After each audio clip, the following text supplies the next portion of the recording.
All right, we'd like to welcome you guys to the first installment of the Xceptional N Wyrd. All right, and this is going to be a podcast, and where we're just going to be hitting various uh, topics and hot buttons, and just having a good time. With me today, I've got all the way from Detroit. All right, I've got my boy Thomas Walker. All right, our chief antagonist right here, but but definitely my good friend and good sparring rival. I'm guys here in Las Vegas, Nevada, from Detroit, but repping Detroit, but living in Las Vegas right now. And then we've got our music sensation, our moderator, Snow. All right, we're waiting for him to get his video in order. And we're gonna just broach a couple topics today and have a good time, guys. How you feeling, Tom? What's going on, brother? Man, I feel great, man. I can't complain. Another brisk spring day here in Detroit, Michigan. Man, I can't deal with it. It's like 95 here, man. Sun is shining. You see it coming through, through the window. And anytime I get on my phone and I start looking up Detroit, less than favorable weather conditions there. What's the temps in Right. the D right now? What are we looking at in the D right now? The temps, I think right now is 50 degrees, sharp. 50 degrees. It's not bad, though. Actually, it's 61. Okay. The sun is out. The sun is out, but it's not hot, though. But it's very manageable and very comfortable. For May, I would be liking about 75, 80, but, it is what it is. All right, and we've got music sensation right here, all the way from the ATL. You're in the ATL now, from the D, right? But in ATL, is that right? Yes, sir. All right, we got Mr. Booker Snow, the East Paw Snow. What's going on, brother? What up, Joe? Everything's good, man. How's that weather? How's that weather in the ATL? Beautifully mild. Okay. Yeah, beautifully mild, man. I was able to go out, run a couple of errands without any headaches, things of that nature. A little bit tense here though because of recent incidents, which we'll discuss. Yeah. So Xceptional En Wyrd, guys. Xceptional En Wyrd. What is that N? What's that N stand for, Book? What's that N stand for? Today, naughty. Naughty. All right. Naughty. Xceptional En Wyrd. Today, the N stands for naughty. Yes. Into the next episode, it could mean something totally different. Yes. All right. I'm going to turn everything over to Book.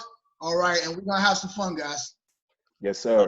No doubt. So, all right, fellas, let's get down to the nitty gritty. So the fact of the matter is, this is America, home of the free, land of the brave. So it's where anyone can stand up for anything, and we're supposed to have a First Amendment right that is supposed to allow us to protect our freedom of speech as well as protest. Now, with that being said, it's a ton of protests going on everywhere. I mean, it's America, and it's for various reasons. But more importantly, we have the infamous lockdown protests, and as well as social injustice protests that are starting to take place due to the recent murder of Ahmaud Arbery. So, audio's going in and out, brother. Said it's going in and out. Can you hear me now? Yeah. All right.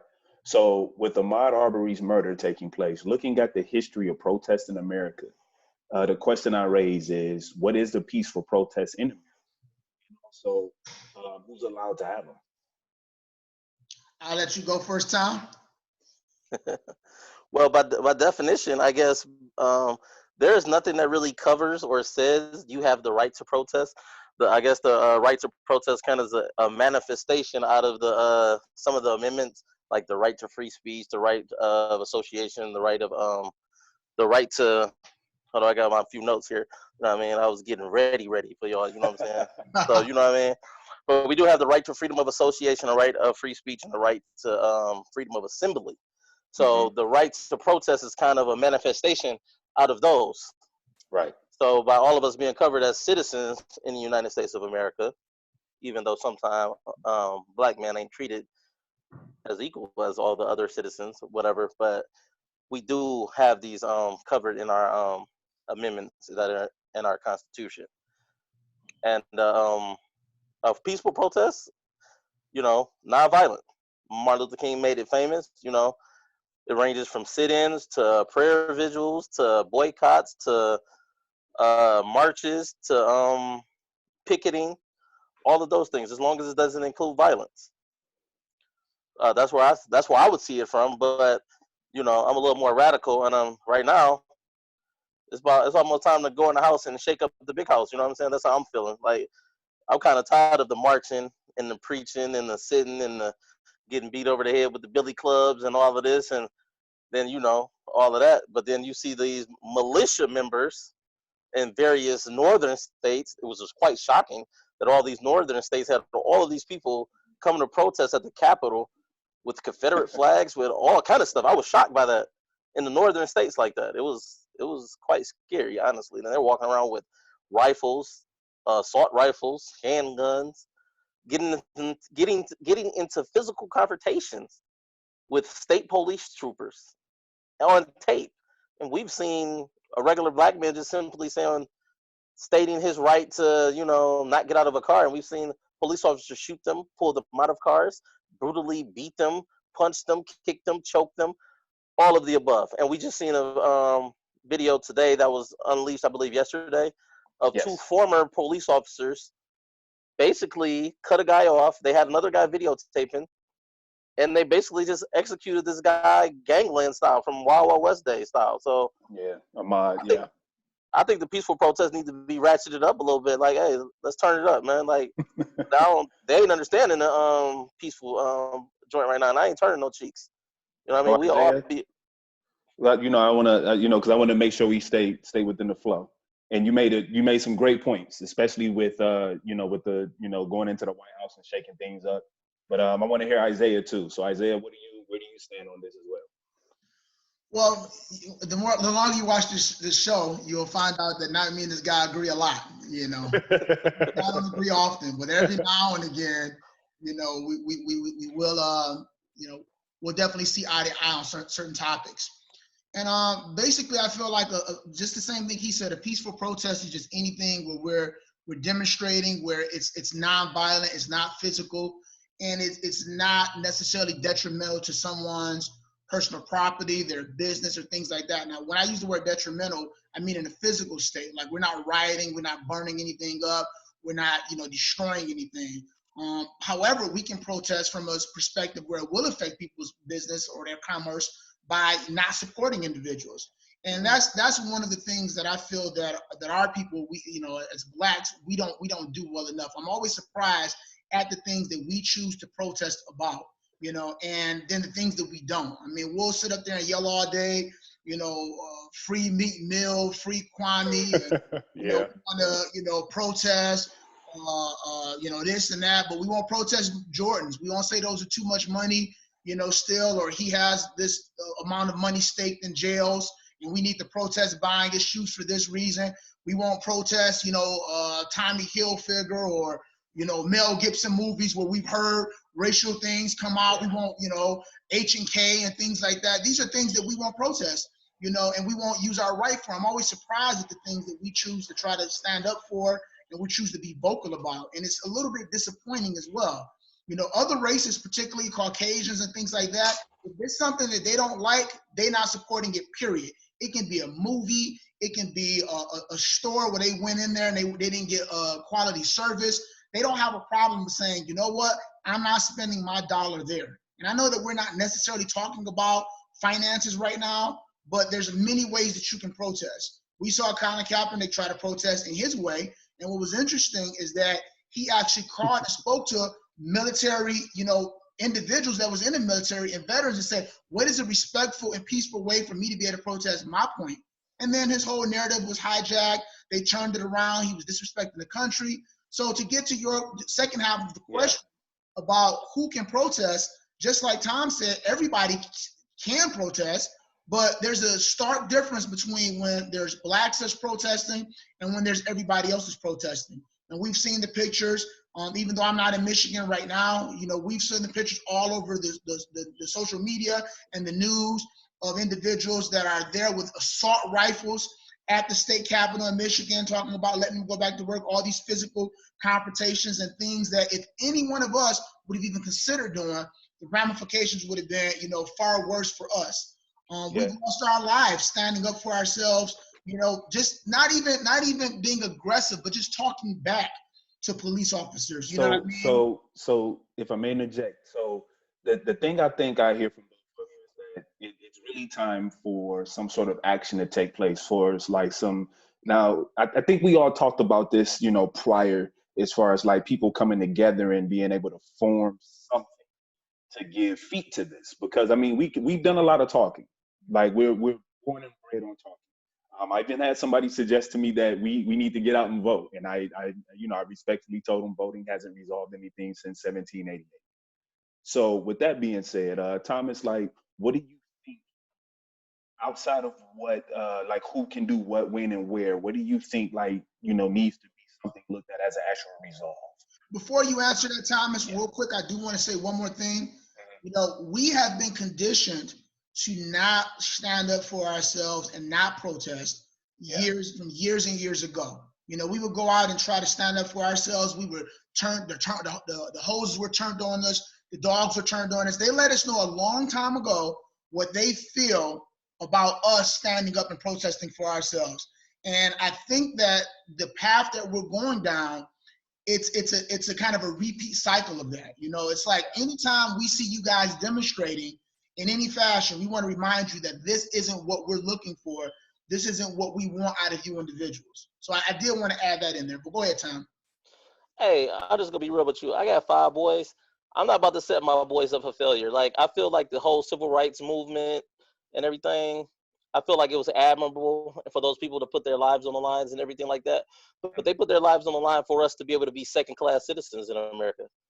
Like, it didn't elevate us to be equal. Like, that was the motive behind it. Yeah, but yeah, those people got beat across the head, bit by dogs, spit on, kicked, raped, hung, everything under the sun, just so that we can be still 40, 50 years later, be second class citizens in America. Like, we shouldn't have been fighting for a spot on the bus. We should have been fighting for our own bus. Right. Like, and that's kind of like where I'm at. Like, we let people to a bigger thing. Like, we need to take care of us. Like, and my good friend Puff Daddy was just not too long ago was on Instagram, and he said, like, we need to hold our vote hostage now. Like, we have routinely, like, given over our vote of confidence to the Democratic Party for years now, and we haven't reaped any benefit from it. Agree. That's just a fact. Like, so I think it's time to hold their feet to the fire, and then just really, like, make a statement. Like, it's gonna take some grassroots. But it's gonna take people like Puff Daddy, people that the younger generation knows and sees, and it's something they believe in. He came from the same place they came from. Like Ben Carson, like, he's a joke because we grew up on Ben Carson and we know he's from where we're from. But it's a lot of young kids. They don't know that kid's right from the projects in Detroit. And now he's on the other side. They don't know that story, but they know Puff Daddy's story. They know these guys. Like, it's really time. Like, it's just really time for us to really hold these people accountable for us. Like, we're a minority here in America. So, like, we have a little power, but if all at most, like, they don't really need us at all. Like, if anything is more important, back to the boycotting and protesting thing, is our dollar. Like, our dollars matter more than anything. So we need to probably withhold all of that. You know, the votes, the dollars, everything. Like, and just stop willingly handing it over willy-nilly to these people and waiting for white Jesus to save us and all of these kind of things. You know what I mean? And not to go against, like, religion or anything, but, like, you know, that's the only thing that's still intact from slavery is white Jesus for the black man. Like, that's all. Like, that's what we still have from slavery, and we wholeheartedly believe in it. Well, And we'll be talking about this for a 45 or 50 more minutes if we start going. Oh yeah. It's going to be a topic for another day. Because one thing we have to be careful about, and we will have another topic specifically on not only religion, I'm sure, but on something along these lines on future shows, is we have to be careful about developing a gang or a mob mentality. We have to be careful, because if it happens on the other side, all right, and I will agree with whites and with other people, but specifically whites with this, if it happens on the other side, we're ready to have a fit. So when we're talking about things and we say us, I understand what you mean, and I do agree. But when you're that dogmatic about it, you start to develop kind of a gang or a cult type of mentality, and it's like we go back to this again. So now there can never be any type of, you know, cohesion. There can never be any type of coexistence, and then we'll continue to do this with law office with law officers, with military, with individuals, just because it's us, and it's them. Rather than it being just that, if people would start to accept and appreciate everybody, you know, as human beings, and give everybody equal respect across the board, which we all know it sounds great. You know, when you say it, it ain't gonna haven't happened now. It's probably not gonna happen, and we're getting even further away from it happening. But we have to find some type of realistic way of being able to not form another type of resistance, you know, but to be able to find a way to be able to cohesively, you know, be able to mesh and work well together. And that's what we're lacking. And again, it's easy to say, it seems very unrealistic, even though I feel like a great deal of us have capitulated, and we've tried that over the years, and we're still being viewed and treated the way that we have been from the beginning. So we developed this mentality. We're like, well, bump it then. If you guys not gonna accept us, if you're not gonna treat us like human beings, if you're not gonna give us respect and rights, we're gonna gather, we're gonna, you know, demonstrate, we're gonna protest, we're gonna go out and do A, B, C, and D, and then we make it worse, and then we turn back the hands of time, and then we try to work our way back up, and this is what continues to happen. So we do have to be careful, because I understand what you mean about us looking out for us. I get that, and I'm with you. Sometimes when me and you talk back and forth, you feel like you make it seem like that I don't understand that. I get it, but the only thing that does is it continues to create resistance and divide when we have that mentality. And if they think like that, then we think like that, then how can we ever come together? It'll just be us bumping heads until we die, till the world is no longer in existence. They already thinking like that. The only reason we have to have a movement called Black Power Movement, because it's a white power movement already. The only reason we have to say I'm black and I'm proud is because they're telling us that if you're black, you shouldn't be proud. You're ugly. You're this, you're that. Like all of these negative connotations that come with being a black man. So that's the reason why we have to prop ourselves up, because for 400 years, we've been, and then not even including the Jim Crow, that was even probably worse, because they freed us from these people, then forced us to live with these people, go to school with these people, be taught by these people, and everything. So it was like a double whammy. Like it still isn't properly been fleshed out for us to really succeed. So I will say that both, like, the craziest thing is, hold on, look, I have one last thing. It's go ahead. It's just like a little girl getting molested, and we take her, she's getting molested in the bedroom, and then we put her down in the guest room, but the molester's still in the house. That's what it's like for the black man in America. Like, yeah, we got her out of the room with the molester, but he's still in the house with the molester. I understand, but when you develop a certain mentality, what you do is you group everybody into a particular category, you know, which isn't fair, because that's the same thing that we're upset about. It's the same thing just on the other side. I understand that it is frustrating, because when you walk up and down the street in normal society, you can't tell the good guys from the bad guys, regardless of what color or race they are. And I tell my martial arts students that all the time. You know, we have to have a measured approach across the board, because you never know who the good guy and the bad guy is. So when you're looking at somebody from a different race, you can't look at him and say, well, this is the racist, and this is the person that's supportive, and this is this is that.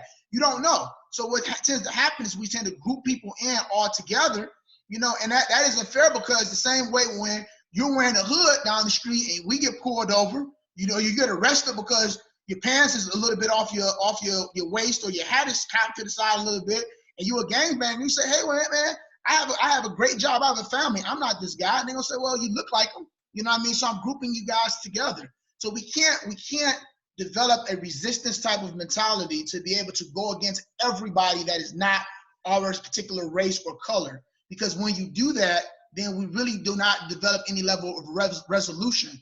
And again, I know it's easy to say, because the bottom line is we still being victimized all the time. So it doesn't seem like it's ever going to make a difference anyway. And all we keep on doing is just saying, okay, well, let's try again. Well, let's try again. And they keep on making it apparent that this isn't the type of cohesive unit that they want to develop.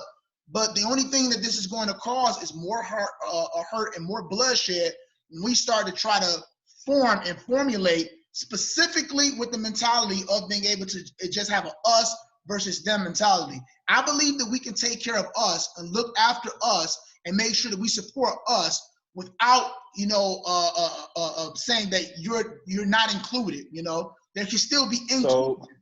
So I think the thing is that, and this is kind of like mushing everything together. I think there has to be a line where being human has to be enough. Exactly. People have to respect being human, but at the same time, those humans where human isn't enough, they have to be okay with finding a way to not be okay with inclusion, because everybody doesn't want you included. That's You true. have to be okay with, like, I loved what the Black Panthers were doing before they were basically called a gang.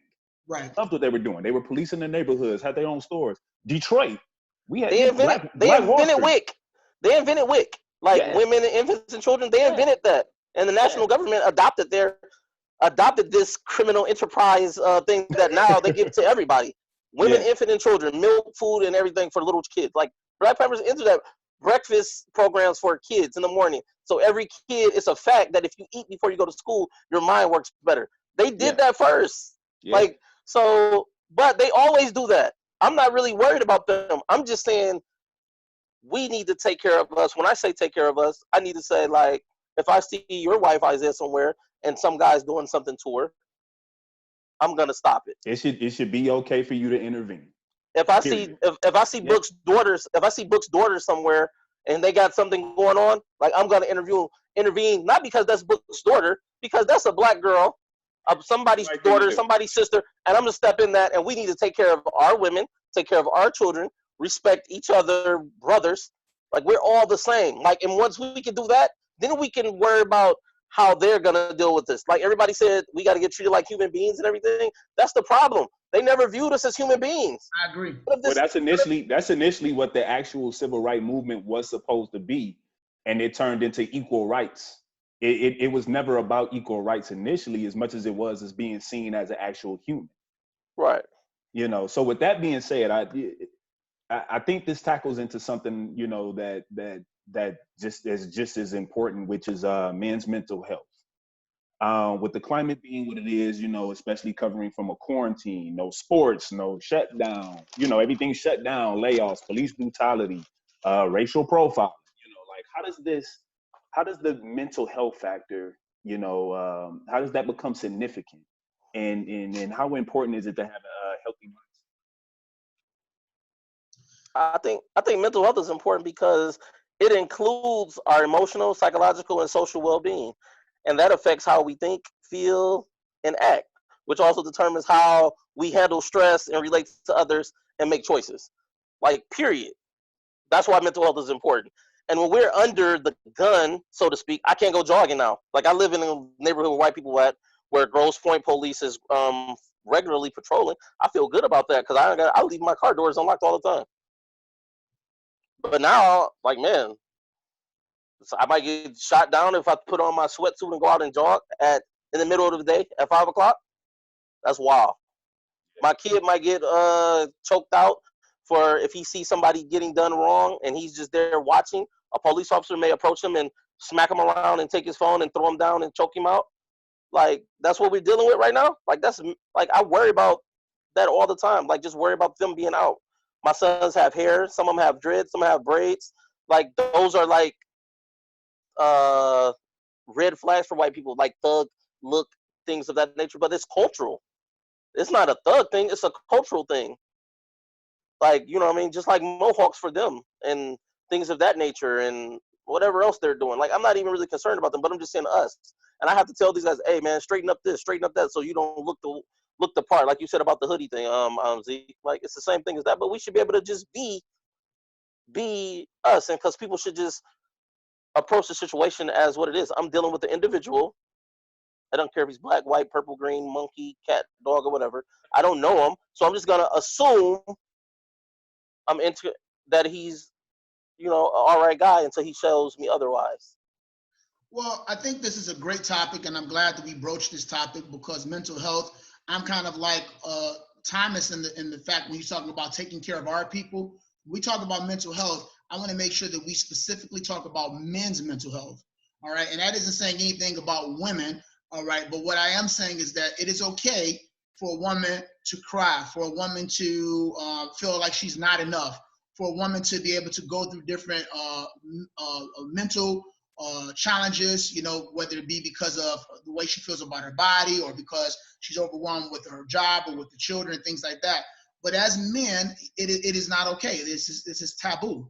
And you're hearing a lot more of men speak up about this, public figures, which is making us feel a lot more comfortable as individuals that we can actually open up about this as well. A couple of different components here that's very important that also ties into our previous topic that we were just talking about. Number one, not only being a man, but being a black man. Okay, that's number one. Number two, being a black man growing up, like for us in Detroit, we all grew up in the same neighborhood.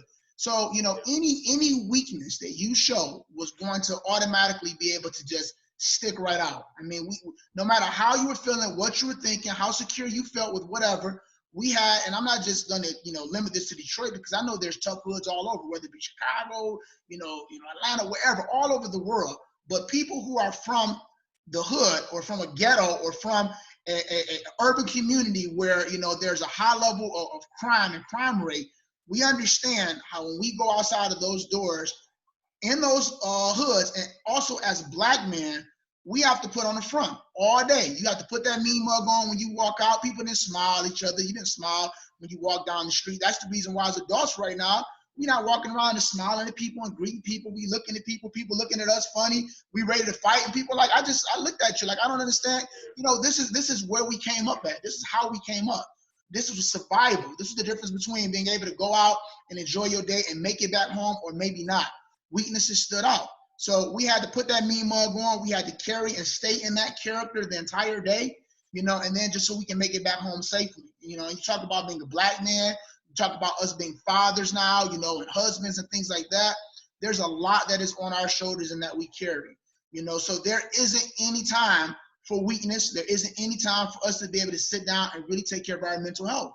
And a lot of times people are not okay. I'll be honest. A lot of times I'm not okay.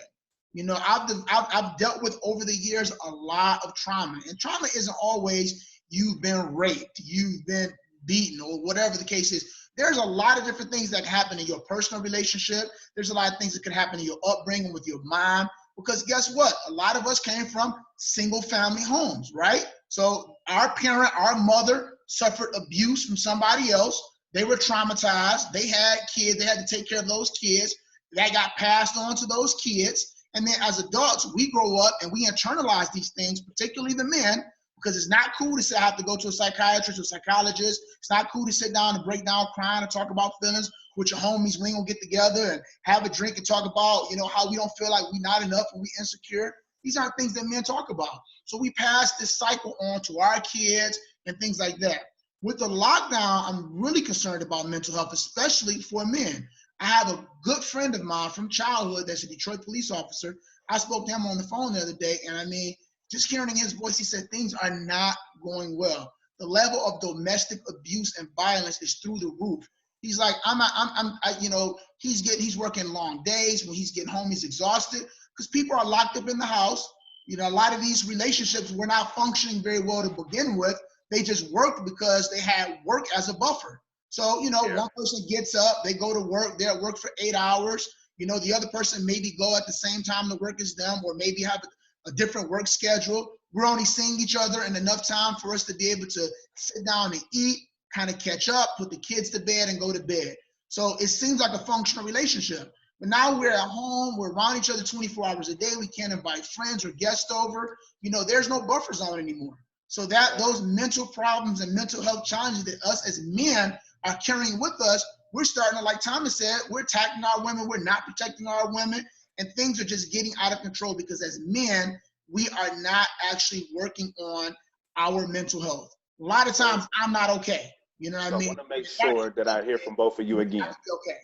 So I want to interject because I want to make sure, you know, we, you know, watch time, and then I want to hear from both of you again. I know things such as PTSD, survivor's remorse. Like there are a lot of things that, you know, especially, you know, being from the inner city of Detroit where we're from, you know, we've witnessed a lot of things. We've been a part of a lot of things. Like a lot goes on. Like what are some of the, and Isaiah, you mentioned therapy and how sometimes that can, and, you know, it's kind of like a black eye on us sometimes. Like, you know, to hear a brother be like, yeah, you know, go see a therapist. That's not a normal thing, actually, you know, and I'm glad you brought that up. So what are some of the ways along with therapy is, or even outside of therapy, that that you guys can see using as a resolve? Tom, I didn't hear the last part. you said what are some of the? Like, Go what are ahead. some of the like resolves that we can utilize, or like what's some things that we can utilize to kind of help combat, all the negativity with the mental health? Like, what can we use to kind of put us in a stable place or get us in the right direction? Just to be honest, like we're probably like a generation or two away from even a man, because that's like a bad word nowadays. A man, because everybody got to be equal. Like some people, females don't want to be called a female. Like people don't want to know these roles and their place and all these kind of things. So like I don't even know. Is it even safe to say like I'm a real man, like Oh, you or good? Yes. a real man, or she's a woman, she's a great mother. Like I've been hearing women talking about I'm more than just somebody's mother and your wife and all of this foolishness. So yeah, but I'm more than just your man too. I'm a whole lot of things too. But like just to go back to some of this stuff, like we're conditioned from little boys. Don't no woman. I'm just keep it funky because I'm that No guy. doubt. Please do. No, That's no, what we hear. no, That's what we hear. no woman. No woman wants a bitch ass nigga. Facts. They don't want. They don't want their man coming home talking about how hard his day was. They don't want that, but they want that man to be able to be that man. Like if somebody break in that house where you're at right now, Zeke, you better be able to handle that shit, right? That's what she's expecting. If she break down on the side of the road, she's expecting you to come change her tire or whatever's the case. When she got to take her car to the shop, who's going with her? You're going with her.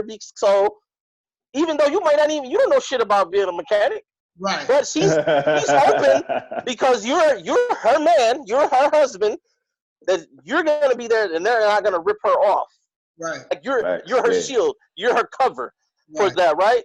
We can't afford to have a bad day. Also the scapegoat, because if we do get ripped off, they'll say, "Hey, you was standing right there. Why you ain't say nothing?" You supposed to be a And man. that leads exactly to what I'm saying. Being a good man is a thankless job. Facts. Being a great husband, being a great father, it's a thankless job. And we about to have a wonderful holiday that comes up that's about to shine light right on it. Everybody's gonna go all out for Mother's Day. It's gonna be a beautiful thing from the church to the backyards to everywhere. I went to the post And office. They couldn't even get in there. I was like, "You got to be kidding me." Word. then the next month we're gonna have Father's Day. And you're gonna see how important or who's more important to people. That shit gonna be dry. One thing I will say, and I agree with Tom, I was going to actually, bring that point up, is that, in order for us to be able to use much more conventional methods to be able to regularly exercise and work on men's mental health, you have to have a supportive partner, all right, supportive wife or partner, depending upon what your lifestyle is. We have to have that, and like he just said, a woman don't want a weak man. So, I mean, me sitting down, again, and we have these windows, all right? So there'll be times that your woman will seriously want to sit down and have a conversation about how you feel, how your day was, what you're thinking, A, B, C, and D. That's it. That's that one window. This is not a regular occurrence. You're not coming home every day, have this conversation. You're going to say, "Hey, look, man, you know what I'm saying? What's going on? You're supposed to be a man." So Man up, right? We got to feel comfortable Yeah. being able to talk to our wives or our girls or our mates or whatever the case is, and there not be any type of judgment associated with that, or we don't lose our man card because of the fact that we sit down and we having these type of discussions. Because if we feel that way, we're going to do what? We're going to internalize it. And when we internalize it, it's going to come out in a very bad way, in some other type of way. Oh, hell breaks loose without question. You know where it's gonna come out at? At the other bitch house that you gonna stop by before you go home. That's where the fuck it's gonna come out at, all over her ass. That's where it's gonna come out at. And then you gonna come home and be like, "I don't care what y'all doing," and you gonna go to sleep. And then, sorry, that is sometimes how men get rid of their issues. They find somebody else to confide in. Yeah, real shit. Somebody got to take something from from it. Yeah, it's a give take. And by no means am I saying like it's okay to cheat or whatever and everything like that. But men aren't left with many options sometimes. Like we're supposed to be able to be the shoulder to cry on for everybody and everything. Isaiah knows this, Book knows this. Man, my mom treat me like I'm her boyfriend. Like she calls me all the time about everything. Like Isaiah, like our moms are friends. Like, we were the, well, you was in the house at the time, you were the oldest. I was the oldest. Like, we were responsible for a lot of stuff. Like, you know what I'm saying? Book 2, like, he got younger siblings. Yeah, like, yeah. we've been their man for a long time. Yep. You know what I'm saying? And, like, we were taught to crying and whining and bitching and moaning. Like, man up, suck that shit up, nigga. Like, it's a bad day. Like, fuck it, nigga. It's gonna be another bad day tomorrow. Then you gotta go out there and handle that shit. That internalizes. So when you meet a woman, she don't know how to deal with you. Like, when my granddad died, I had a girlfriend. We broke up really because she didn't know how to make me feel okay to like fucking. I really needed to probably just lay my head on her lap and fucking just cry real good and just for her to rub my back and be like, baby, that shit gonna be okay. And then for her to fucking suck the fucking molasses out of me. Like, that's what I probably really needed. You know what I'm saying? But, you know what I mean? But she wasn't comfortable with me being emotional. She had never seen me that way. So it made her uncomfortable. Yeah. Like, Isaiah's mom passed away last year. Like, he cried. I hugged him like shit. He was my fucking girlfriend because shit, that's what I know my man needed at that time. Like, this is my guy. This is my guy. Like, I would wrap my arms around this nigga and like shit. This nigga wet my shirt up because I know what that shit feel like when you lose somebody and then you don't really have nobody to even be like, man, this shit is fucked up, bro. I don't know if I'm good right now. And that should be okay. That shit feel like. That should be fine. I know what that shit feel like, bro. My granddad died. I thought I was gonna lose my mind. Like, yeah, that was rough. Between him and Unc, man, that was rough. Yeah, that was rough. Grandma and Unc died like within 5 days of each other. Yep. You know what I mean? Like, shit, I've never, like, that shit was all fucked up. Like, everybody's fucked up at the same time. So who's taking care of everybody? Niggas going to self-medicating. Repasses turn into fucking everybody get drunk and party and let's tell all embarrassing shit about mom and grandma and uncle and everything, and we laugh and we go home and we're right back to square one because we gotta go to work the next day. You're still not okay. We're not okay. I will, and I completely agree when you say that because I've had this conversation with other gentlemen, and I believe that we are at least 2 generations out, and that's and the thing is that's even for like the mass, like the greater mass of us to even get started for the next generation to be recipients of it. Like it's such a process that has to take place, and I'm interested to see like how this platform and then maybe some other things taking place. Like how that gravitates towards men being able to really get what they need to be able to not so much change just for self, but for the you know, because they need it, man. Yeah, like my granddad, like I love my granddad to death. Like it's nothing what like the bond we had, but never one time in my whole life had he ever grabbed me and just hugged me and be like, "I love you, grandson." Like, you know what I'm saying? That has never happened. Never happened. Never happened. You can sit out on that porch and hear a story, though. He was scared to piss out of me every single time I was over there sitting at that damn table. Every time he was scared to piss out of me. It was not a time I would hear those stairs creak, and I would look at his grandma to protect me. You know, I was so afraid every single time. And every time he was. I didn't have a relationship at all with my grandfather. I never met either of my grandfathers. They both passed away, you know, before I was even born or while I was a baby. I never met any of them, you know, either side, my mom's or my father's side. So that was my grandfather, you know what I mean? And, you know, he was the example, you know what I mean, of a man's man. That was a man, you know what I mean? Like when you was in his presence, you felt dwarfed, you know what I mean? Period.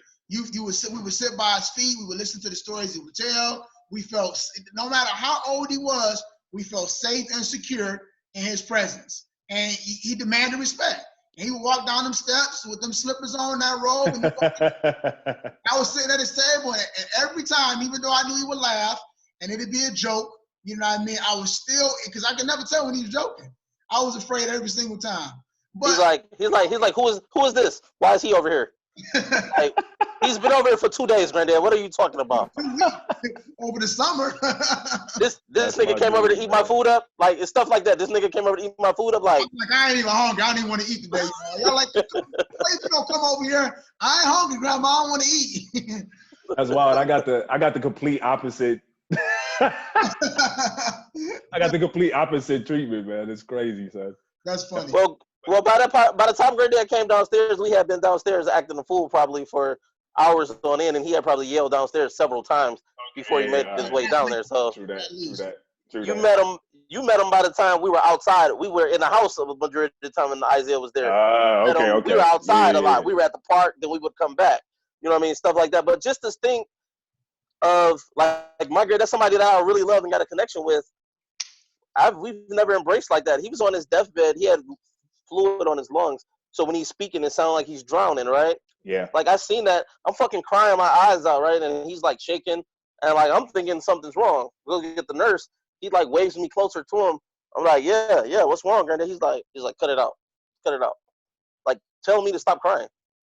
I'm just thinking like, dude, like that's fucked me up. Like, I'm like, dude, like I'm fucked up. I'm seeing you like this. It's killing me right now.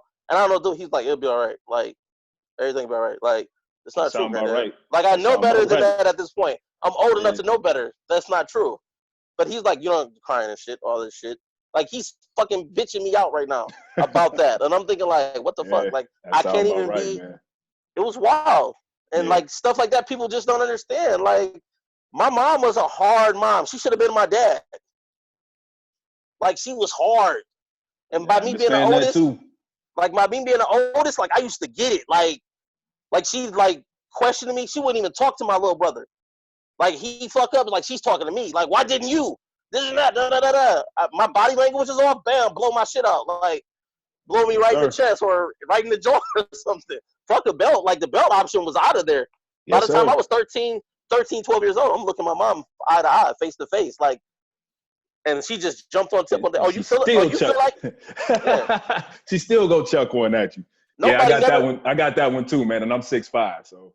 Nobody never hit me as hard as my mom has ever has hit me. Nobody. I'm talking about dudes in the street and everything. And you know, I've been in bar fights, been in the streets, like all kind of stuff. And nobody has ever like rocked my shit like she inflicted. And like I was thoroughly scared of her. Like I had a lot of respect for her, but I was scared. Like, man, like she fucking nuts. Like I don't really want to take it there with her. But these conversations and these feelings are what we've internalized and we keep, you know. And this is why I say that we carry around all this baggage with us, and it becomes difficult for us to be able to, you know, still be able to lead the respective lives that we're supposed to lead as fathers, as husbands, as boyfriends, as whatever the case might be, because we've got all of this baggage compartmentalized and we don't have any type of outlet or individual we can share it with. I mean, it should not be in a allotted period of time where you can share and open up and work on your mental health. It should be when you feel it. I mean, if you got a wife or a girl and she had a bad day, she got no problem going sitting down on the side and crying. It ain't no allotted period of time where we sit down and we say, okay, well, let's talk about feelings. Let's talk about how you feel. And then it's okay to do that. I was at the gym the other day and there was, you know, a young lady that was there and she was working out and she opened up with us and she got emotional with us. She had come back from injury. She had just got back into training and she was a little bit older. She felt like that she wasn't where she was at before and she opened right up. And I looked at her and not like in a judgmental fashion, but you kind of envied it because I'm like, man, I'm almost in the same boat as you. I'm trying to get back in shape.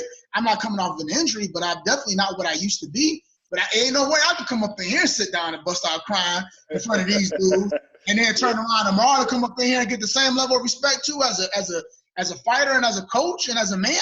It can't happen. It's just different. To answer your question, because I know we're getting ready to move on, Book, it has to happen at home. It has to happen at home with your significant other. There needs to be, you know, that respect between the both of you. You know, and that respect cannot be lost just because of the fact that you are not okay. I look at his Facebook, he still, every other week he puts something up about his granddad. He is not okay. You know, if I stood up past midnight and I'm up by myself, there will be some pictures of my mother going up. I am not okay. My brother had a stroke. I avoid his page sometime because, and it's selfish, but I see him put stuff up and some of the stuff, and I know the feeling. And I hate reading his words and seeing those pictures. I remember that little boy in those pictures and that lady, sharp as shit, going to church and doing these things. Like, shit, that shit is hard to be like, man, that shit is like I've got to go past this page. I can't deal with that. But at Because the same time, let me say that at the same time, I think that it's beautiful that you guys hold people in that kind of regard, because like I have a village myself, but at that kind of regard, it's not a lot of people that have somebody they can hold at that highest standard that can speak. Like you guys speak very highly of the people. They may have passed on, but you guys have something like a beautiful story to still tell about them. And not only that, just watching what you two guys do with your families, it shows the legacy that they actually left behind, because something was still instilled in you to pass along to those families. And those, like, you guys have some beautiful habits that you pass along. It's been some wrong, but it's been a whole lot of right too. And it just shows, Right. because look at what you guys are building. Like, this is beautiful. You know what I'm saying? Like, you know, but now, hold on. note, I hug and kiss my boys all the time. I come in the house, I hug them, kiss them, hey, what's up, man. embrace them. I let them know, like, it's okay. Like, nigga, I love you, nigga. Like, you, like, we the same. Y'all came from me. Like, we the same. It ain't, y'all Yes, ain't, sir. mama ain't the only person that can love on you and give you that. But at the same time, like, I'll bust your ass too. But you gotta know that. Like, you gotta know that this is how things go. When everything is everything, how it's supposed to be, I'm gonna hold you up because everything's supposed to be that way. But when you're wrong, I'm gonna take you to task because you're wrong. That's love. what is how it's supposed to be. That's love. You know what I'm saying? That's love. You know, I think all three of us got, between you two and then me and Leo, and you know, I got other brothers. You know, you're supposed to hold your people accountable, and when it comes to your kids, you definitely got to hold them accountable. You know what I'm saying? So that's what prep them for all the topics we're discussing. You know, You can't beat somebody's ass and not give them an explanation of why you're hitting them. Like, you have to let them know the reason why this is happening is because I said not to, and you chose to do it. So now you gotta pay the piper. Because if I do things I want to do that are against what somebody is saying, I probably end up in jail. For you, you just gotta worry about me. We're gonna touch on ass whoopings a whole nother day. Like we gonna touch on that though, because that's important. We know your stance. Yeah, I really don't believe in that though. But as don't boys, give it away, Tom. Don't give it away, okay. Tom. Don't give it away. Say Like, because that's gonna be a hell of a convo. We might have to extend time for that one. Yeah, so I agree. Right now, what I want to do though is I want to go in a completely different direction, because I think it's something that we all missing, like sorely right now, and that's barbershop talk. So with that being said, let's put it on the table. So we need some top 10 NBA players. So I'm gonna give mine first. All right. So y'all can kick my ass about it, and y'all can give y'all's, and we'll roll from there. So I'm gonna just list them off, and this is my order. Y'all ready? Okay. If it's your order, start from 10 and go up. I'm gonna go 10. I don't have an order for mine. All right. I'm a chicken. I don't have. All right, you're chicken. I'm a chicken. I can't make that kind of commitment, man. That's why I did it, man. I said I was gonna balls up for this one. All right, man. You got to go from 10 to 1 then. Yeah. All right. So my number 10 is Mr. Triple Double Oscar Robertson. Okay. My number 9 is Shaquille O'Neal. Number 8 is Tim Duncan. Number 7 is Larry Bird. Number 6, Magic Johnson. Boy, this top 5 was rough. All right, here's where the war starts. So my number 5 is LeBron. My number 4 is Kareem. My number 3 is Wilt. LeBron. Okay. Number 4 is Kareem. Number 3 is Wilt. Number 2 is Jordan. Number 1 is Kobe. I know I'm biased, so that's just gonna be what it is.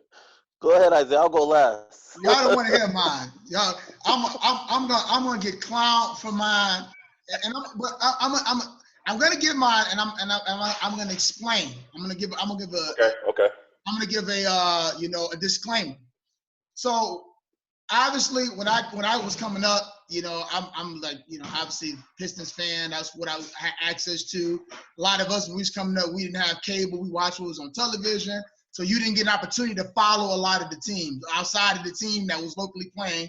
That was the team for whatever city or state that you were in. For a great deal of time, probably from about 2005 to about 2013, I didn't watch basketball at all. You know what I mean? I watched football. I just stopped watching basketball altogether. So a lot of players and a lot of the individuals that many people follow and put on their list, it's not going to be on my list. And then a lot of the old school people, I didn't watch basketball that much when I was that little to follow a lot of the Magic Johnson, things like that. So a lot of these guys didn't make my list. So my list is fairly modern. It's a little bit modern mixed with a little bit of guys that might have came up in the 80s or 90s. So I'm gonna give you mine in no particular order. Let's do it. I will say though, my number one, I will say this: Steph Curry is my number one. That's my number one. Whatever. Hey, I knew that was it too. Thomas knew too, man. Whatever. That's my number one. All right, I got Steph Curry. All right, these aren't in order other than Steph.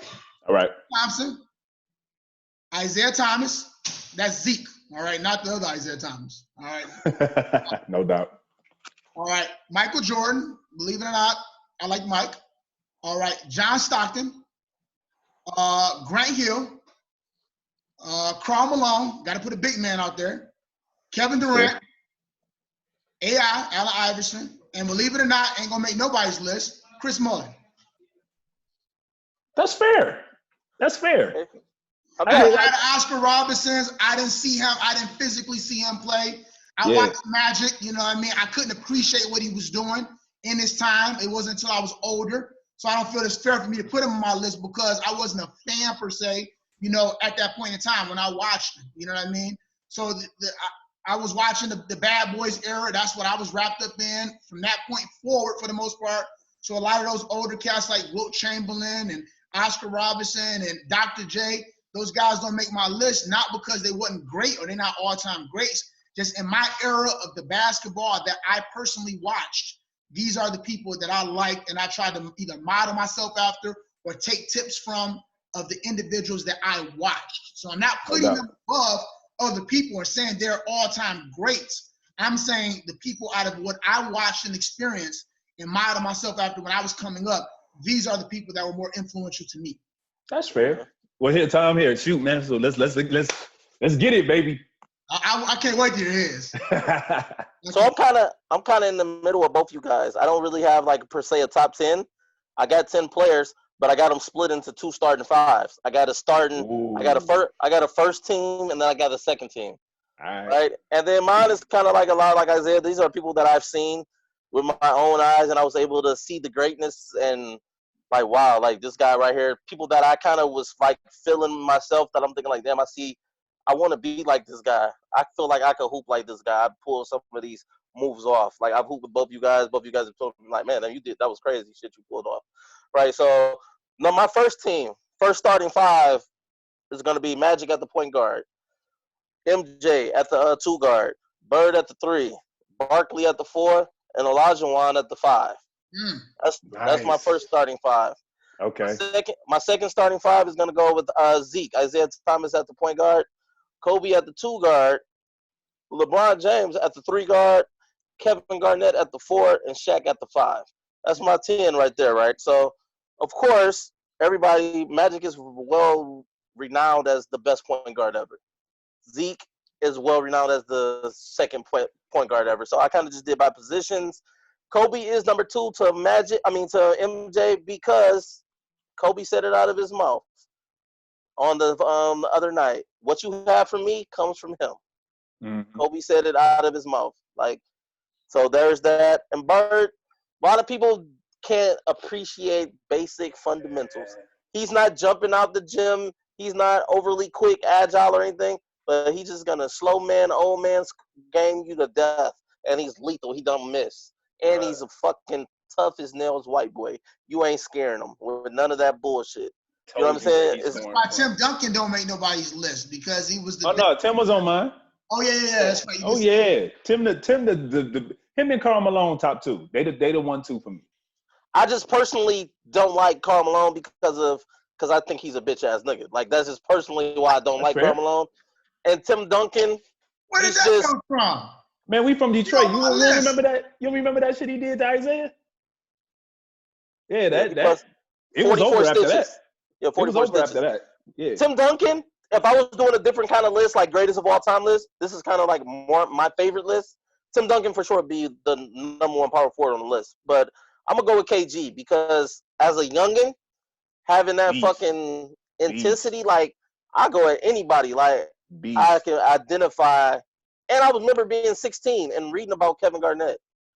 This kid about to go straight to the NBA. I remember reading about him in the Hoop Dreams books and like just different stuff. And on the, just hearing from people that was on the AAU circuit, like Booknos Thurl, like he got to hoop with some guys. I mean, I knew a lot of guys that played for Team Michigan, the family. Like I wasn't that good, and my mom didn't really have the money to really get me in the AAU, so I knew a lot of these guys, and I was rub some elbows with some people and just hear people talk about people. You know what I mean? And of course, Barkley. I'm kind of a heavier, undersized, power kind of player, but I can handle the rock a little bit and I can shoot a little bit. So Barkley is like one of my all-time favorites because I see a lot of myself in him. Olajuwon, it gets no better than him at the 5. He As can an do everything. undersized center, he killed everybody. Yeah, you can't ask for more out of the guy. He can do it. He checks every box. Every box, whatever you ask him for a center, he does it. And it's probably not a better defensive player walking around. Like people could talk about Rodman, Ben Wallace, all these people, but you don't get no better than Olajuwon because he brings so many other attributes. And then of course Shaq. He's the most dominant player of all time. Like, and it's just he's Shaq, man. Like, you know what I mean? If you wasn't a fan of fucking Orlando when you were a little kid, that team was beautiful. just because how cool the uniforms was, it was like something new. They were brand new. Like everything about them. Shaq comes in and he's just like us. He's got songs with Biggie. He's rapping. He's like us. He's right out the hood. Like he's showing you that. Went platinum. But he's showing you like, I'm a regular guy. Like I like the same things you like. And he's living out his dream. He's making movies. Like as a kid, you're like damn, like I want to be Shaq. Like I want to be this guy too. Like so that's Tom, you know what? Shaq has to be, and some people love him for it, some people hate him for it, but he has to be the most transparent professional athlete that I've ever seen. You don't get it. You don't get a guy that could. He's amazing. He can sell anything. Yeah, that's something Mike doesn't. That wasn't MJ. Shaq stands up for social issue. When he don't like something, he speaks on it. Yeah. When he does like something, he speaks on it. He's not just there like, Mike is kind of indifferent towards everything. He's there to please everybody. Shaq doesn't care. He's here to ruffle the feathers. He definitely said, like, I don't like David Robinson because when I was 12 years old, he didn't sign he didn't give me his autograph. So I made it a point that when I make it to the NBA, I'm going to embarrass this guy every time we match up. And he did that. Even in the All-Star weekend in San Antonio. I like that kind of energy. I like that because I played on playground on concrete where the gate isn't out. Like, you're getting pushed into that. You're getting knocked down. You're getting scraped up. Like, I like that grittiness. Even though the NBA is kind of soft now and everything like that, like, I like the hooping outside at Belle Isle, like the wind throwing your jump shot off on the double rims. Like, you know what I mean? Just figure it out. Yeah. Hell yeah. That's why Kevin Garnett is one of my favorite, like the intensity and just like the fucking spit around here. Like, this guy's like, wow, this guy's intense. Like, what's going on with him? Like, I like to play basketball that way. And one of the players you brought up was Larry Bird. And the reason so on my list, I have LeBron above Bird. But in reality, like if you ask me to pick a team, I want Bird first because of those qualities you just listed for Garnett. Because real talk, people don't realize this dude had a stellar 5-year college career. Stellar.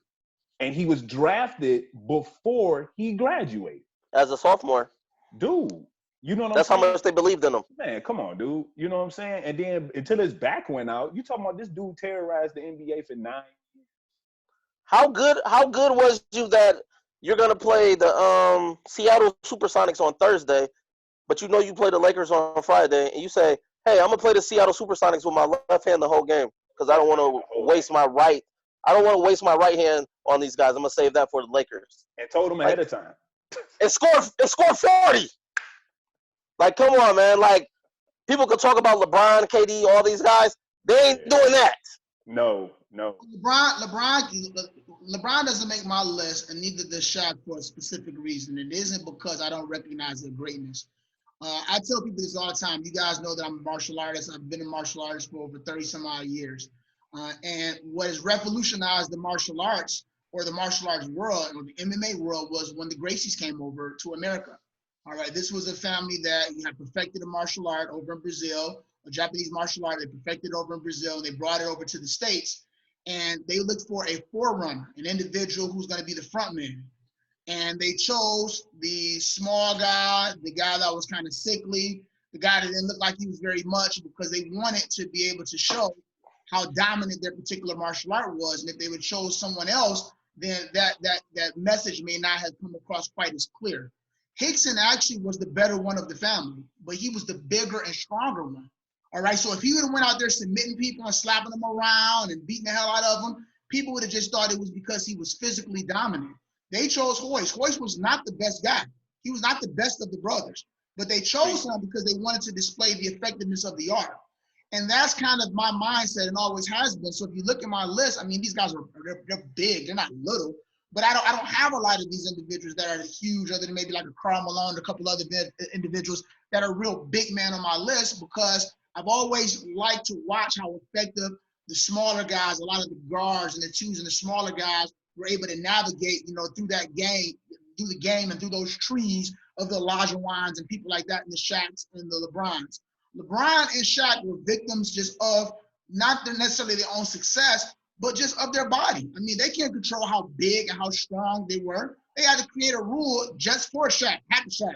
You know what I mean? Because he was just down there just beasting people and being dominant. It ain't his fault he's that big. He can reach his arm up there and get on his tiptoes and dunk it over people for the most part. LeBron's a freight train coming down the court. So, the thing is that when he puts up 35 or 40, even though he's added threes to his game, even though he can take people off the dribble now and he's making great passes, I don't now understand or recognize or appreciate his greatness. It just doesn't look the same as when somebody else does it, and it's of no fault of his own. You 260, a muscular guy, 6'8", 6'7", 260 or whatever, and he's strong and he's coming down, mashing on people and, blocking shots. It's all fantastic and quite amazing and great, and not everybody can do it. But it just doesn't look the same as when it's some of these other individuals and players that was more like it to my body type. I'm not a tall guy, so I'm not sitting up there in the press when I see this 6 foot guy. I want to see a guy my size steal the ball. I want to see a guy my size dunk. Go ahead and say it, Tom. Block a shot. I'm gonna come into your world. Huh? I'm gonna come into your world for a minute, right? All right. I'm gonna go to my man Bones Jones, John Jones, right? Okay. He's athletic as shit, right? Yeah. No doubt. But so he's kind of like a freak of nature, like LeBron, right? Yeah. That's what happens. But what they don't tell you about LeBron and Michael and Dominique and these people, they practice as if they're your size anyway. I don't disagree. That's what happens when talent meets hard work. You get LeBron, Michael, these people that are unbeatable.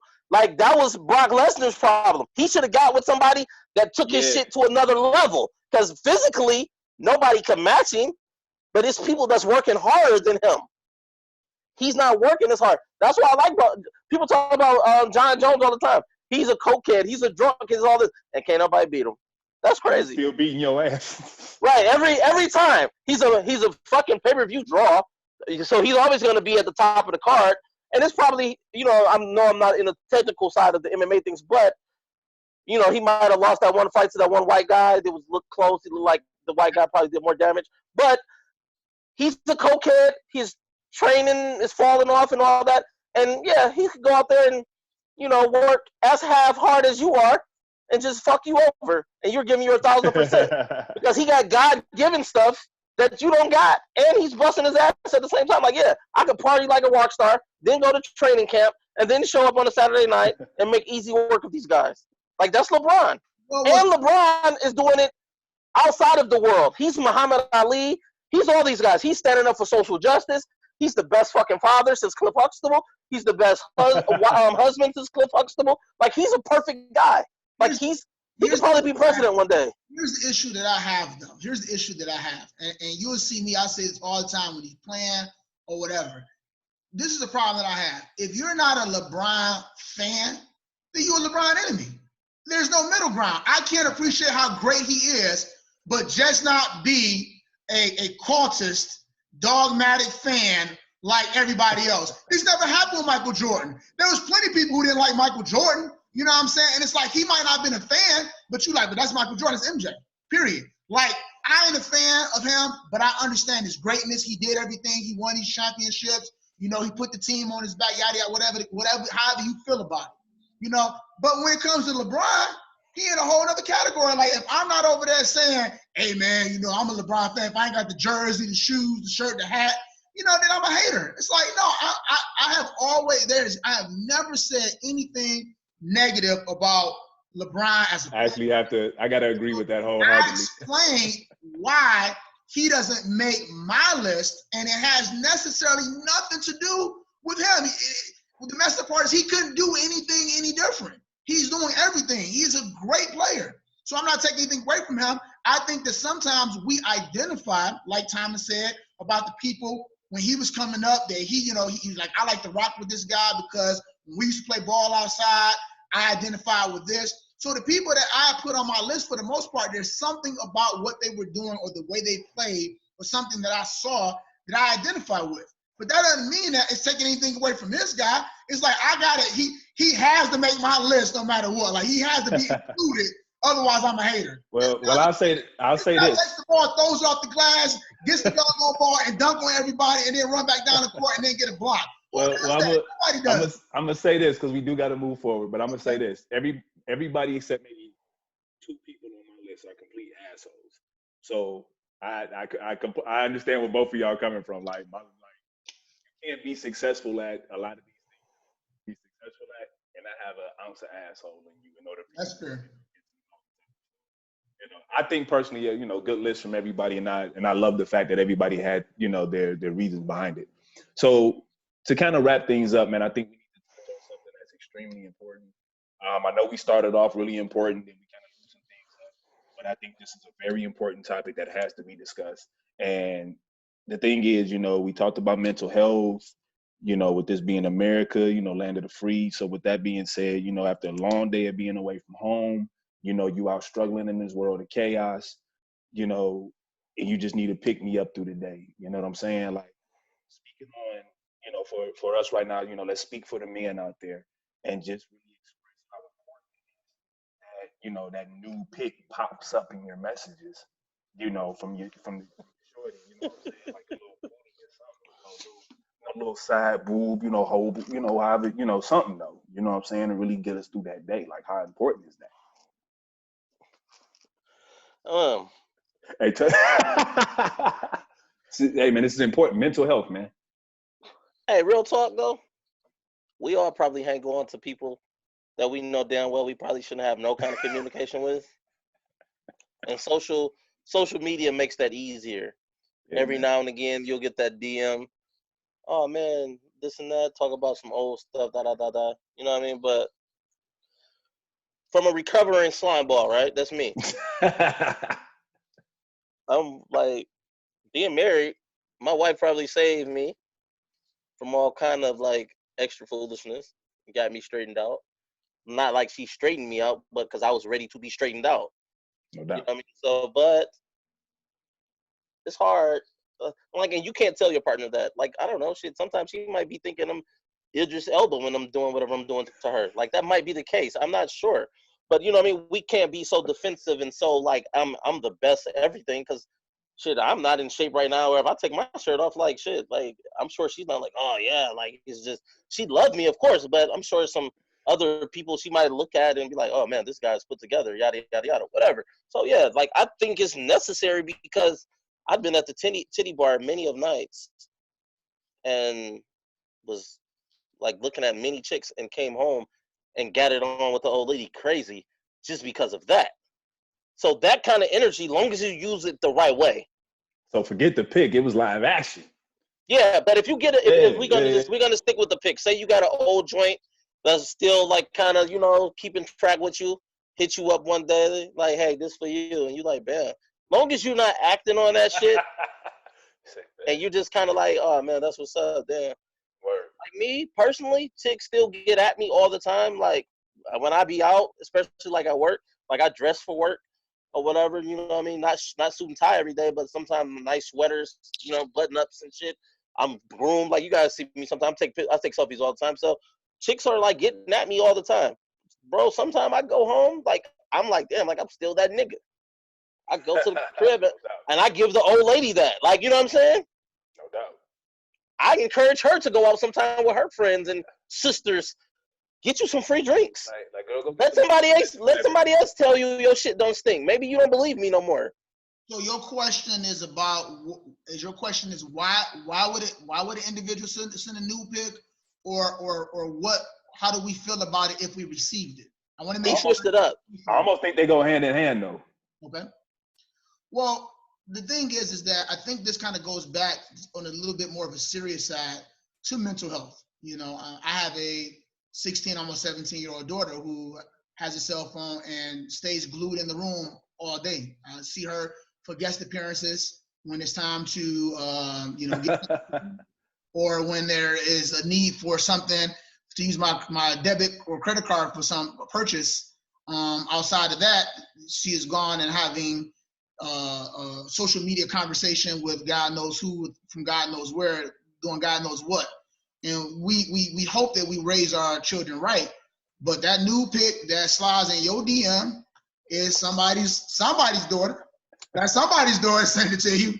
You know what I mean? She might be 30, she might be 35, but that's somebody's daughter. So I think that, we have to start to question, first of all, and look from a psychological standpoint, being realistic and keeping it kind of serious while we're keeping it light. Why would an individual even send something like that? What is the message being brought across? It could be nothing more personal, because guess what? Photos and video last forever, period. And my mama taught me that, because when she passed away, and I went up through that house and found them 10,000, 50,000 photos of photos I didn't even remember being taken, that stuff lasts forever. And videos now with social media, with phones, and with such easy access to trade material and stuff like that, that stuff lasts forever. What could compel an individual to be able to take a picture and a picture or video and send it to an individual? I got the answers for you. you. Why are they doing that? I got the answers for you. Tom said he got it on deck. Go ahead, shoot, killer. The Huffington Post surveyed 100,000 people, men and women. 73% of women send those pictures to turn on the receiver. 67% of men do it for the same reason. So roughly, it's a 6% difference on why they're sending. They're sending it to please and to turn on the person that they're sending it to. 40% of men and women is to satisfy the request of the recipient. So really, they're doing it because somebody's asking them to, and they're trying to gain some kind of favor. Like, that is the digital age. And that goes. That goes back to the mental health, because the thing is that what level of insecurity do you have where you feel like, especially if you know me.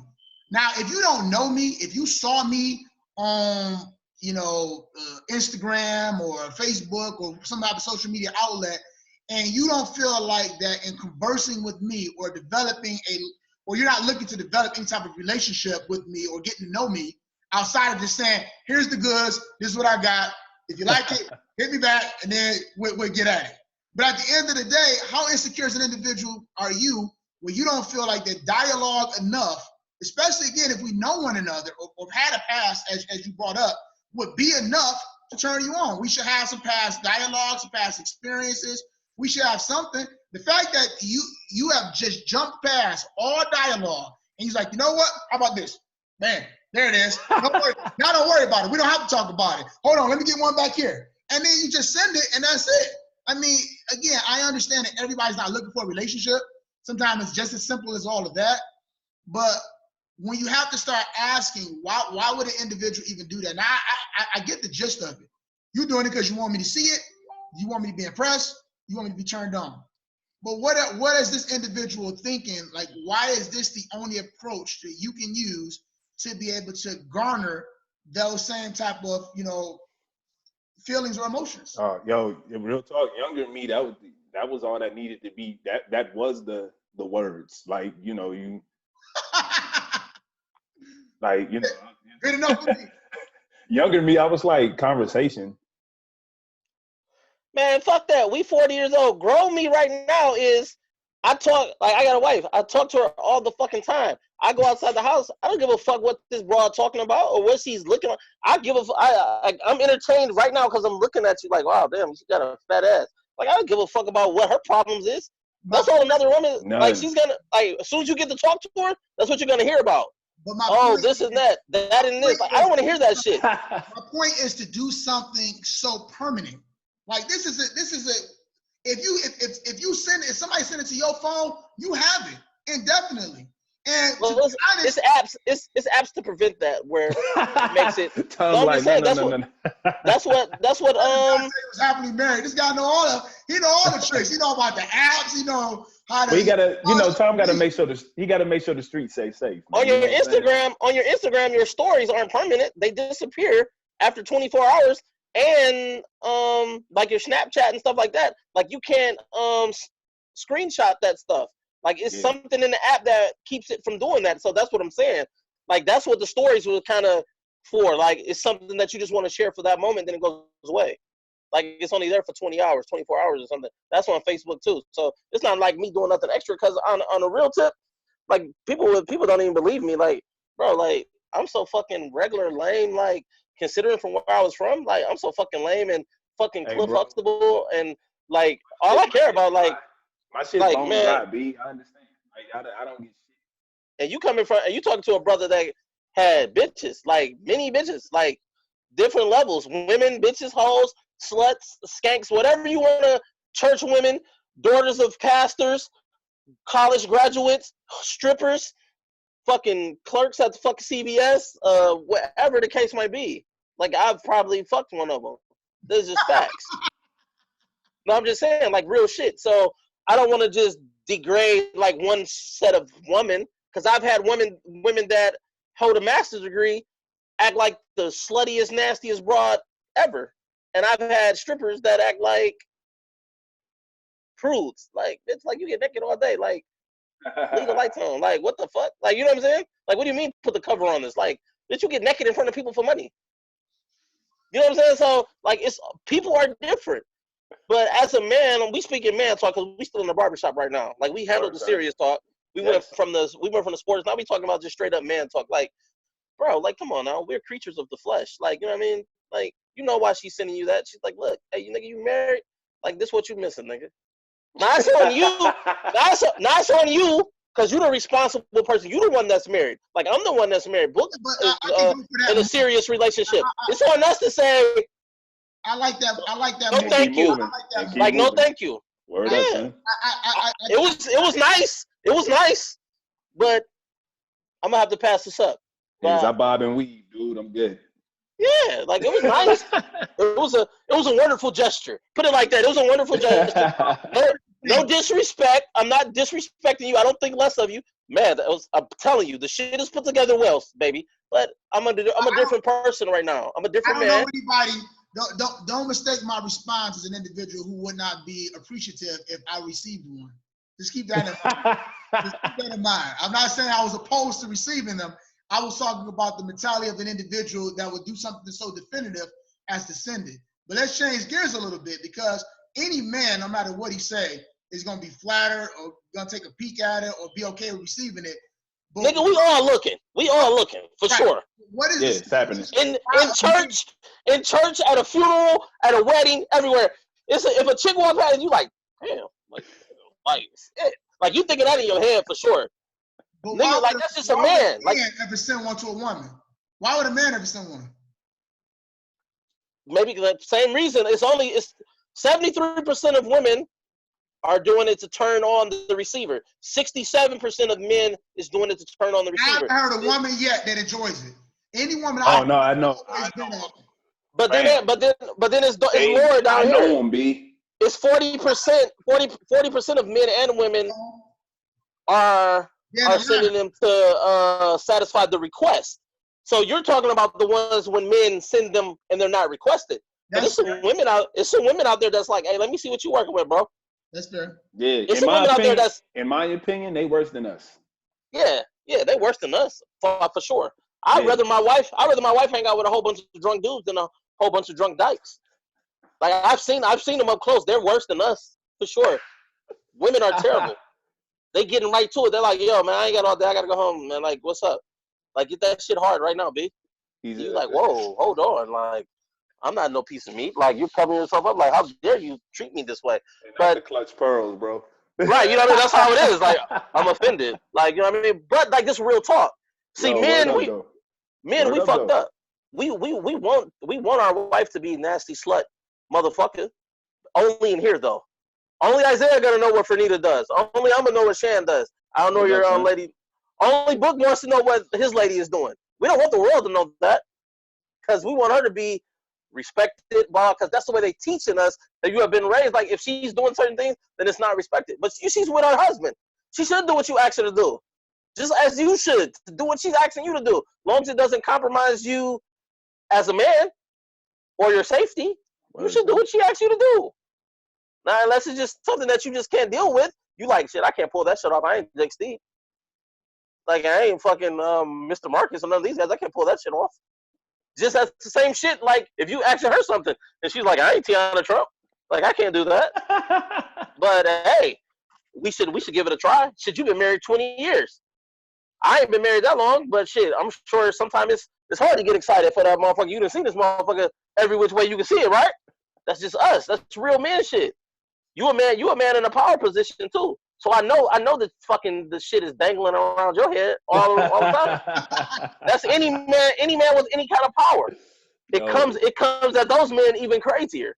Like, and like I'm not gonna never sit somewhere and act like certain things aren't what they are. Like, yeah, like, and like sometimes you just have to be real with situations, and that's what people have problems with, being real. Like, we gotta be real with each other. You gotta be real with your mate. You gotta be real with your kids. You gotta be real with your friends. Like, man, like, hey, I would prefer if I do some bullshit, one of y'all guys say, hey, Tom, that's some bullshit. Like, what the fuck? Then I'm gonna say, well, Book, this is why this, or Isaiah, this is why that. And you be like, hey, that's cool, but it's some bullshit. And I'm like, all right. And then, you know, I'm gonna be like, all right, bro, like, all right, bro, you right. I was on some fuck shit. Or if we do some shit and you see me, you be like, Tom, you out of line, bro, man. You come on, you know you weren't raised like that, nigga. No doubt. Well, I think that's what allows us to have this platform and to have this first conversation, is because at the end of the day, you know, we can have these conversations and yet still hold each other accountable for bullshit. You know what I'm saying? Like, it just is what it is. Like, 'cause if any of us out somewhere, if I peep something online, wherever it might be, and it's some bullshit, I'm gonna hit you and tell you it's some bullshit. Period. And Yeah. be mad at me, I don't really give a fuck. You know, we go from there. But, Nigga, if I'm friends with Isaiah's wife. If I was strolling down Facebook one day and she don't even have to have done nothing, she could be totally innocent. But if I see a dude commenting inappropriately, I'd probably call him like, hey, I don't know who John Langford is, but you might want to check off into the nigga, because the nigga being he heart eyeing and hearting and shit, like, this nigga disrespectful, digitally disrespectful. Yeah. You wanted 67% to send her the pics, I'm guessing. I ain't sending no pics. You know why I ain't sending no pics? Because that's evidence. Like I just told you, I'm a reformed slime ball, so I don't need nothing. I don't need no credible evidence against myself. Why would I incriminate myself? That's it. Done. Yo, on that note, fellas, we do need to go ahead and wrap it up, though, man. So, hey, I appreciate y'all time, man, and I'm looking forward to us doing this again ASAP, man, and you know, getting this stuff out so, you know, we can start barbershop talk, you know, amongst other groups too, man. You know what I'm saying? So, thank you, fellas, and I appreciate y'all, man. Love y'all. All right. Oh, yeah, for sure. I've been a lot of places, but I'm an East Side Zone, though. For real, though. Check me out. What up, though? All right, peace, fellas.